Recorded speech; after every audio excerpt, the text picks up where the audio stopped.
अस्सलाम वालेकुम मेरे समझदार पाकिस्तानियों। मेरा नाम रेहान तारिक है और आप मेरा यूट्यूब चैनल और फेसबुक पेज देख रहे हैं। करोड़हा दरूद आका दो जहां नबी मेहरबान मोहम्मद मुस्तफ़ा सल्लल्लाहु अलैहि वसल्लम पर। इस दौर इस उम्मीद के साथ इस व्लॉग का आगाज़ करते हैं कि अल्लाह रब्बुल इज़्ज़त इस मुल्क के फैसला साजों के दिलों में समझदार पाकिस्तानियों के लिए नरमी पैदा कर दे। वफाकी काबीना का गुज़श्ता रोज़ मुलतवी होने वाला इजलास आज होने जा रहा है, लेकिन वफाकी काबीना में सब अच्छा नहीं है। शहर इक़्तिदार इस्लामाबाद और वफाकी हुकूमत में 3 अहम इस्तीफ़ों की बाज़गश सुनाई दे रही है। मैं इशारतन आपको बता देता हूँ और उसके बाद आगे चल के मैं 3 नाम भी आपके सामने रख दूँगा कि वो कौन हैं जो इस्तीफ़ा दे सकते हैं। उनमें पहले तो सेकंड इन कमांड है, वज़ीर-ए-आज़म के बाद बड़े इम्पोर्टेंट ओहदे के ऊपर हैं। सेकंड इन कमांड कहा जाए तो कहना गलत नहीं होगा यकीन। दूसरी वो शख्सियत है जिनको प्रोफ़ेसर के नाम से भी जाना जाता है, प्रोफ़ेसर भी कहा जाता है, प्रोफ़ेसर कहलवाते हैं वो अपने नाम के साथ।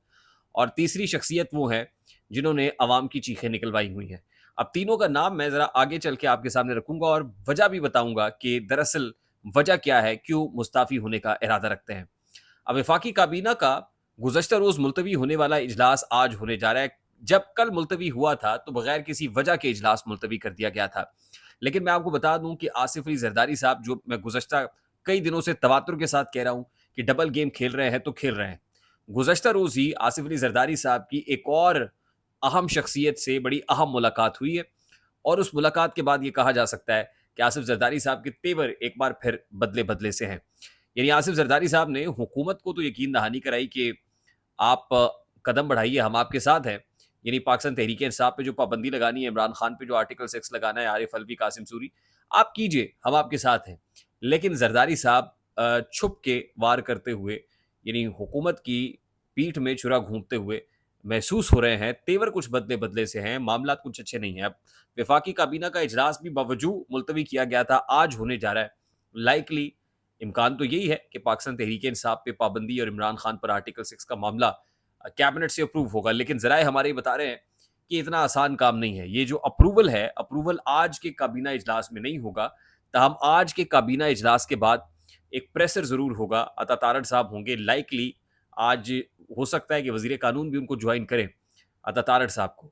लेकिन एक प्रेस कॉन्फ्रेंस ज़रूर होगी प्रेस इन्फॉर्मेशन डिपार्टमेंट के अंदर। उसमें नैरेटिव, जो नैरेटिव गुज़श्ता कई रोज़ से पाकिस्तान मुस्लिम लीग नून दे रही है, वही नैरेटिव का एक तसलसल होगा और फिर कहा यह जाएगा कि इसके ऊपर डेलिब्रेशन हुई है, यानी आज इसके ऊपर मुशावरत हुई है, बातचीत हुई है।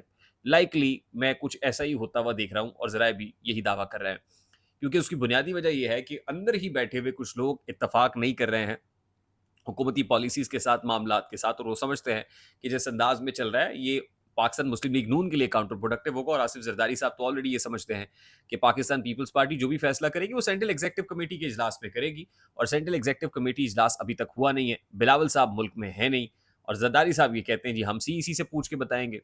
आप चलिए, आप कीजिए, हुकूमत फ्रंट से जो करना चाहती है करे, और नून लीग ये सारा मलबा अपने ऊपर लेने को तैयार नहीं है। अता तारड़ साहब ने स्टेटमेंट तो दे दिया है कि अगर पाकिस्तान तहरीक इंसाफ पर पाबंदी ना लगी तो ब्लैक लिस्ट किया जा सकता है। यानी सुप्रीम कोर्ट ऑफ पाकिस्तान अगर इंडोर्स नहीं करेगी तो पीटीआई को ब्लैक लिस्ट भी किया जा सकता है। अब ये सारा काम नून लीग को अकेले करना है और जरदारी साहब की सिर्फ वर्बल गोएड के ऊपर करना है।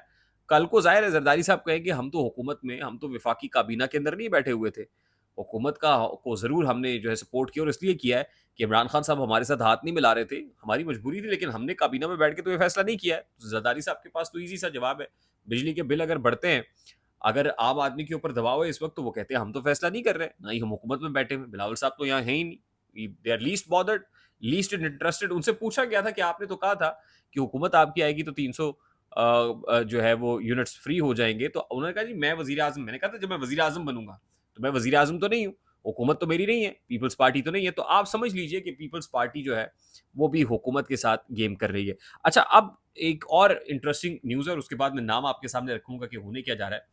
खबर यह है कि वजीर आजम शहबाज शरीफ साहब के साहबजादे हमजा शहबाज को विफाक में अहम ओहदा देने की तैयारियां की जा रही हैं। लाहौर का जो स्टेट गेस्ट हाउस है वहाँ पर उनके लिए कमरा तैयार हो रहा है, ऑफिस तैयार हो रहा है, शाहाना प्रोटोकॉल की तैयारियां हो रही हैं, स्टाफ डिप्यूट करने की तैयारी हो रही है।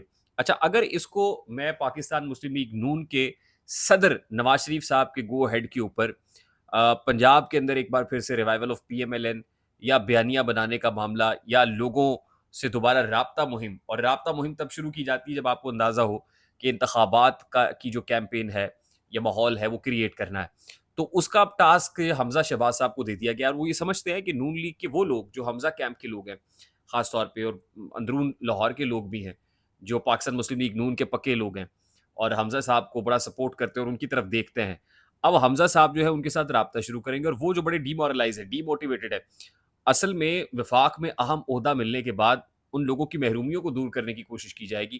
ان کے جو کام ہے، لوگوں کے حلقے کے لوگوں کے مسائل ہیں، پرابلم ہے، پریشانیاں، ان کو دور کیا جائے گا.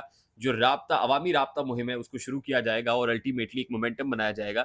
الیکشن کی تیاری کی طرف جانے کی کوشش بھی کی جائے گی. تاہم میں آپ کو بتا دوں کہ حمزہ شہباز صاحب جو کافی دنوں سے بڑے خاموش بیٹھے ہوئے تھے اور نظر بھی نہیں آ رہے تھے، منظر عام پر بھی نہیں تھے، وفاق میں اب ان کو ذرا یہ بتا رہے ہیں کہ اہم عہدہ ملنے کی، اہم عہدہ دینے کی تیاریاں کر لی گئی ہیں. اب شہباز شریف صاحب ابھی جو کر رہے ہیں، ظاہر ہے ہاتھ پاؤں اس حکومت کے بندے ہوئے ہیں، معاملات میں خاصے بے بس ہیں. ایگزیکٹو تو ہے لیکن ایگزیکٹو پاور نہیں ہے. اور کسی نے بڑا خوب کہا نا کہ ایک بندہ وہ ہے جو جیل میں بیٹھ کے بھی پاورفل ہے، اور ایک وہ ہے جو وزیر اعظم ہو کے بھی پاورفل یا اختیار استعمال نہیں کر سکتا ہے. اب میں آپ کو بتا دوں کہ وزیر اعظم صاحب کی اسی سٹائل آف گورننس سے، اور وہ دیکھ رہے ہیں کہ فیصلہ لکھا ہوا کسی اور جگہ آتا ہے، ایگزیکیوٹ کرنے کا کہہ دیا جاتا ہے. 3 اہم جو وفاقی وزراء ہیں انہوں نے استعفیٰ دینے کا جو ہے وہ سوچ لیا ہے، پلان کر لیا ہے، ٹھانی ہوئی ہے. پہلے جو اہم شخص ہیں، یقیناً وہ وزیر اعظم کے سیکنڈ ان کمانڈ جب میں نے کہا تو وہ ڈیپٹی پرائم منسٹر ہیں اسحاق ڈار صاحب. اسحاق ڈار صاحب کی جو معاملات ہیں وہ بھی بڑے پیچیدہ چل رہے ہیں، اور وہ سمجھتے ہیں کہ جس انداز میں سب سے پہلے وزارت خزانہ ان سے چھینی گئی اور پھر وزارت خارجہ دے دی گئی اور پھر ایک اہم سے اور پھر سیریمونیل سا عہدہ دے دیا گیا ڈیپٹی پرائم منسٹر کا، جس کا کوئی افیکٹونیس ہے ہی نہیں. دوسرا اہم جو حکومتی جو شخصیت ہیں وہ احسن اقبال صاحب ہیں، پروفیسر ڈاکٹر احسن اقبال صاحب. احسن اقبال صاحب بھی بڑے دل برداشتہ ہیں کہ ان کو کھل کر انڈیپینڈنٹلی کام نہیں کرنے دیا جا رہا، یعنی وہ جو کام کرنا چاہتے ہیں ان کو نہیں کرنے دیا جا رہا، جس کی وجہ سے وہ دل برداشتہ ہو کے خبریں یہ ہیں وفاق کے اندر کہ وہ اپنا ریزگنیشن ٹیبل کر سکتے ہیں. اور تیسرے اہم وزیر کا تعلق بجلی اور توانائی کے ساتھ ہے، اور وہ جناب لغاری صاحب ہیں، محسن لغاری صاحب. محسن لغاری کے حوالے سے بھی یہ ہے کہ جتنی تنقید ہو رہی ہے، پریشر ہے، سارا کچھ ہے، یہ ملبہ اٹھانا، اکیلے بوجھ برداشت کرنا بڑا مشکل ہوا ہے، اور انٹرونشن بھی بہت زیادہ ہے، کام بھی کھل کے نہیں کر سکتے. تو تیسرا نام لغاری صاحب کا ہے. اس کے ساتھ ہی میں آپ کو بتا دوں کوئک اپڈیٹ ہے رؤوف حسن سے متعلق اور ڈیجیٹل میڈیا کے کہ جو وفاقی حکومت نے چیف جسٹس عامر فاروق کے ساتھ مل کے پیکا ایکٹ کے تحت کچھ عدالتیں قائم کرنے کا فیصلہ کیا اسلام آباد میں ہو گئی ہیں. کبھی امکانات ہے کہ رؤوف حسن صاحب کو بھی انہی پیکا ایکٹ کے تحت قائم کی گئی عدالتوں کے سامنے پیش کیا جائے گا، اور آنے والے دنوں میں یہ جو پکڑ دھکڑ اور گرفتاریوں کا سلسلہ ہے وہ بڑھتا ہوا نظر آ رہا ہے. اور آج کی پریس کانفرنس کے اندر آپ کو اس کی جھلک محسوس بھی ہوگی. آئی ہوپ میری بات آپ تک پہنچی ہوگی. اگر پہنچ جائے تو ویڈیو کو لائک اور شیئر کرنا مت بھولیے گا. چینل پہ نئے تو چینل کو سبسکرائب کر لیجیے گا، بیل آئیکن ضرور دبائیے گا. مجھے ریحان طارق کو اجازت دیجیے، اپنا بہت سارا خیال رکھیے گا. السلام علیکم.